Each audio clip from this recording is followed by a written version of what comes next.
影棚惊魂上。你以为特效里爆炸的剧场是真的找一家影院来拍的吗？电视剧里的卧室就真的是一间卧室吗？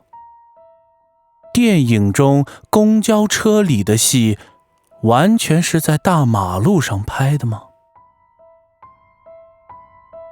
事实上，如今的影视作品更多是在一个硕大的影棚里完成的，大到一栋欧式城堡，小到一个狭窄的山洞里，演员可以在虚拟的布景中想怎么演就怎么演，完全不用顾虑光线以及环境的控制。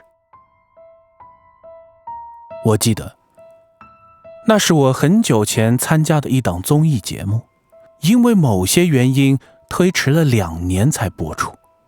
直到有人私信我，我才注意到那档节目的收视率竟然出乎意料的火爆。很多人开始问我第2季里有没有我，不过我印象中目前为止只录了那么1季。至于某些原因具体是什么，我想这应该与当年的那件事有关。提及这件事，直到今天我都还有些头皮发麻。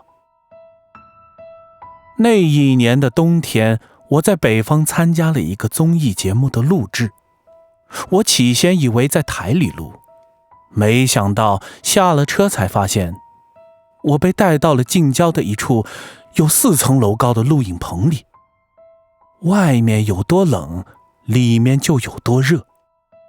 我到的时候，棚里还没有几个人，现搭的看台上没有一个观众，只有一排排红色的座椅。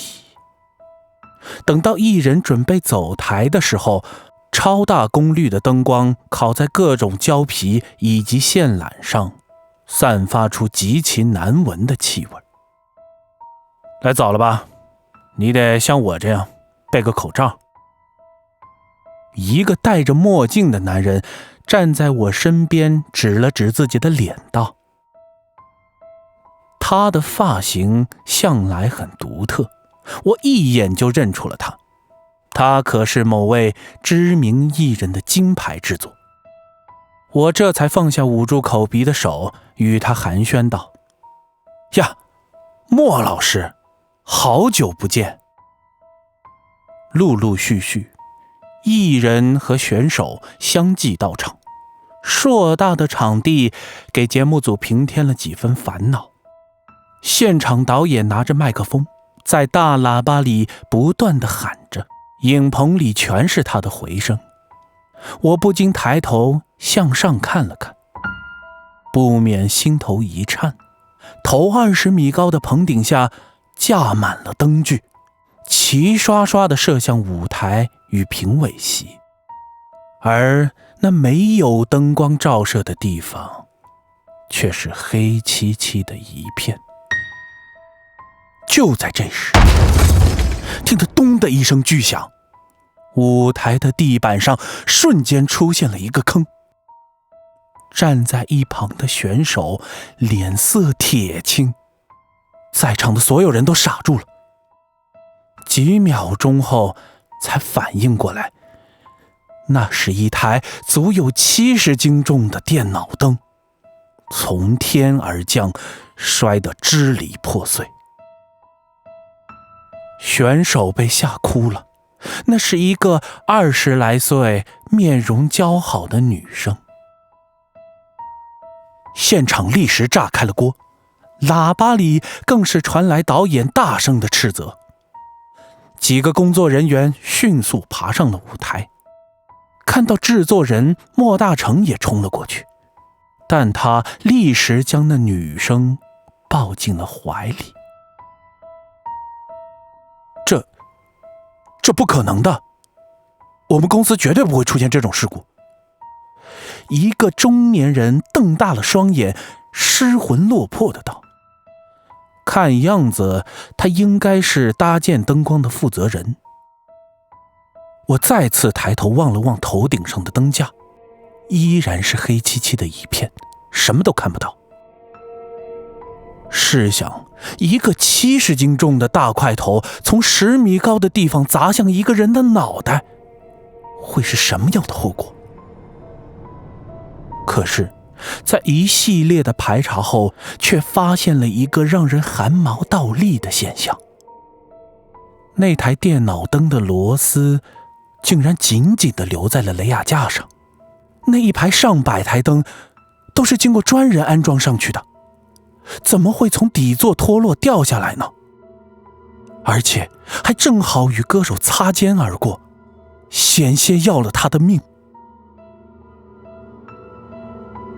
他依偎在莫大成的胸前哭泣着，莫大成则轻轻地安慰着他。一时间，除了负责人口中的不可能，谁也给不出合理的解释。看，一个声音立时道：“3号机位的特写画面怎么回事？”怎么了？我这好好的呀。摄像的老师一脸懵的道：“我这边的颜色不对啊。”导演在对讲里喊道：“色温正常，怎么歌手的脸是绿的？”啊！就在我不远处，3号摄影机的老师挠着光秃秃的头顶，郁闷的道：“没有啊，我这……哎！”晚上9点40分，第2场选手 PK 的环节刚进行到一半，一位摄像师扔掉耳麦，尖叫了一声。他的这一声竟让我们几个评审席上的制作人立时清醒。怎么回事？现场导演迅速跑了过来，低声问道：“我……”摄像师脸色煞白的道：“我不知道，刚才机器里歌手脑袋突然没了。”小声点！现场导演立时喝止对方道。即便这样，我和身边的莫大成还是听到了，尤其是莫大成，他猛地起身站了起来，因为台上正在演唱的正是他带来的那位歌手。因为大家都知道他的脾气大，所以一看到莫大成脸色难看地跑到了总导演的控制台前，气急败坏地吼了几句，我也迅速地奔了过去，不希望他把事情闹得太难看，那样对谁都没有好处。你们请的都什么人？莫大成戴着墨镜质问着总导演：“你什么意思？”对方的脸拉得老长，好在当时没有几个人听到他们的争执。在我的极力劝说下，莫大成这才摘下了墨镜，指了指导播台上的荧幕道：“让我看看。”我注意到他深陷的眼窝里眼睛布满了血丝。回放画面中，那位歌手正在台上演唱着莫大成20年前制作的一首老歌。正当间奏部分即将结束，歌手再次举起话筒的时候，画面突然开始抖动，歌手的脸部开始变形，缓缓地被拉伸，好像变了一个人。只见莫大成似乎看到了什么令他胆寒的东西，嘴唇微微颤动，两眼发直地盯着屏幕。就在这时，歌手的脸色开始骤变，一下子变成了绿色。我和总导演互望了一眼，又同时望向了莫大成。歌手还在演唱着，突然一个很长的高音，他的嘴巴开始不断变大，瞳孔也在放大，直到黑色的眼珠占据了整个眼眶，死死地盯着镜头。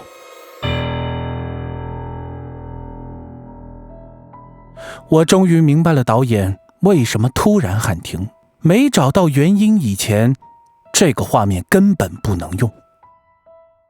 从白天到晚上，所发生的事情已经让节目组的所有人心里发毛。如果这样下去，节目根本无法录制。简短的商量一番后，导演组决定重新来过。这一次，工作人员整个的检查了一遍所有通道的信号，屏蔽了无线干扰后，重新开机。就在音乐刚刚起的时候，歌手的话筒里突然传来了一阵震耳欲聋的嚎叫，那声音就如鬼嚎一般，从24只音箱阵列里同时发出，震得影棚都在瑟瑟发抖。莫大成的脸色瞬间惨白。我建议让他换一只话筒，说着便取出了我为歌手准备的话筒，道：你先使我的，我这多备了一只。他接过话筒，仔细看了一眼，道：多谢了，小哥。